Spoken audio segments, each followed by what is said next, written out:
بسم الله الرحمن الرحيم ويسألونك عن ذي القرنين قل سأتلو عليكم منه ذكرا إنا مكنا له في الأرض وآتيناه من كل شيء سببا فأتبع سببا حتى إذا بلغ مغرب الشمس وجدها تغرب في عين حمية ووجد عندها قوما قلنا يا ذا القرنين إما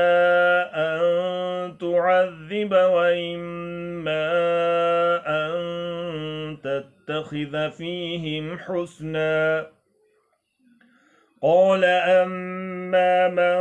ظلم فسوف نعذبه ثم يرد إلى ربه فيعذبه عذابا نكرا وأما من آمن وعمل صالحا فله جزاء الحسنى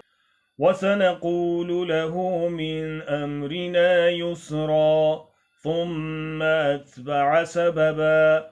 حتى إذا بلغ مطلع الشمس وجدها تطلع على قوم لم نجعل لهم من دونها سترا كذلك وقد أحطنا بما لديه خبرا ثم أتبع سببا حتى إذا بلغ بين السدين وجد من دونهما قوما لا يكادون يفقهون قولا قالوا يا ذا القرنين إن يأجوج ومأجوج مفسدون في الأرض فهل نجعل لك خرجا على أن تجعل بيننا وبينهم سدا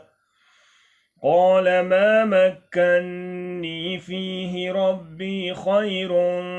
فأعينوني بقوة أجعل بينكم وبينهم ردما